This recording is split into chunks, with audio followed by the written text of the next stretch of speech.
உலக புகழ்பெற்ற அவனியாபுரம் பாலமேடு அலங்காநல்லூர் ஜல்லிக்கட்டு போட்டிகளை அரசே நடத்த வேண்டும் என ஹைகோர்ட் கிளை தெரிவித்திருக்கிறது. மேலதிக விவரங்களுக்கு செய்தியாளர் ரஃபீக் ராஜா இணைகிறார். ரஃபீக் ராஜா, விவரங்கள். நிச்சயமாக மதுரை அவனியாபுரத்தைச் சேர்ந்த முருகன் என்பவர் ஒரு பொதுநல வழக்கினை இன்று உயர்நீதிமன்ற மதுரை கிளையில் தாக்கல் செய்திருந்தார். ஜல்லிக்கட்டு என்பது பாரம்பரிய விளையாட்டு போட்டி. இதற்கு எதிர்ப்பு தெரிவித்து பல்வேறு பிரச்சனைகள் வந்தது. பின்னர் உச்சநீதிமன்றம் சென்று தமிழக அரசு இதற்கான அனுமதியை பெற்றது. அந்த போட்டி அந்த நிலையிலிருந்து தற்போது வரை மதுரை மாவட்டத்தில் தை முதல் நாள் நடைபெறக்கூடிய அவனியாபுரம் ஜல்லிக்கட்டு போட்டிகளை மதுரை மாவட்ட நிர்வாகம் தான் நடத்தி வருகிறது.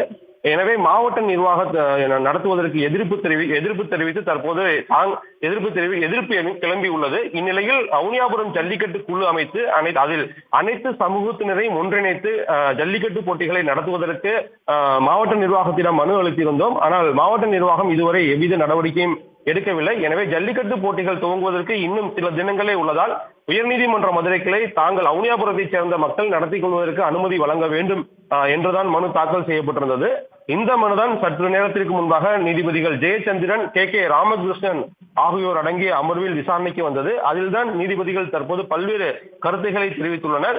குறிப்பாக இந்த வழக்கு விசாரணையின் போது தமிழ்நாடு அரசின் கூடுதல் தலைமை வழக்கறிஞர் வீரா கதிரவன் ஆஜராகி ஏற்கனவே உச்சநீதிமன்ற உத்தரவுக்கு பின்பாக உலக புகழ்பெற்ற இந்த 3 ஜல்லிக்கட்டுகளையும் மாவட்ட நிர்வாகம் தான் நடத்தி வருகிறது. தனிநபர்கள் நடத்துவதால் பல்வேறு பிரச்சனைகள் எழுகிறது. இதனை கருத்தில் கொண்டுதான் மாவட்ட நிர்வாகம் நடத்தப்பட்டு வருகிறது என தெரிவித்திருந்தார். அந்த கருத்தை பதிவு செய்த நீதிபதிகள் தான் தற்போது ஜல்லிக்கட்டு போட்டி என்பது ஐபிஎல் மேட்ச் கிடையாது, தனிநபர்கள் நடத்தி கொள்வதற்கு என்பது அதை ஒற்றுக்கொள்ள முடியாது. குறிப்பாக இந்த ஜல்லிக்கட்டு போட்டிகளை தனிநபர் நடத்தியதன் காரணமாகத்தான் பல்வேறு பிரச்சனைகள் எழுந்தது. பின்னர் அந்த பல்வேறு போராட்டங்கள் நடத்தப்பட்டு தற்போது ஜல்லிக்கட்டு போட்டி என்பது மீட்டெடுக்கப்பட்டுள்ளது. எனவே இந்த அவனியாபுரம் பாலமேடு அலங்காநல்லூர் ஜல்லிக்கட்டு என்பது உலக அளவில் பார்க்கப்படுகிறது. இந்த போட்டிகளை தமிழக அரசு மாவட்ட நிர்வாகம் வருவாய்த்துறையினர் நடத்துவதுதான் சரியாக இருக்கும் என கருத்து தெரிவித்தனர். அவனியாபுரம் மட்டுமல்லாமல் தற்போது இந்த வழக்கிலேயே அவனியாபுரம், பாலமேடு, அலங்காநல்லூர் ஆகிய 3 போட்டிகளுமே அரசுதான் நடத்த வேண்டும் என்று உத்தரவு பிறப்பித்து இந்த வழக்கையும் முடித்து வைத்துள்ளனர்.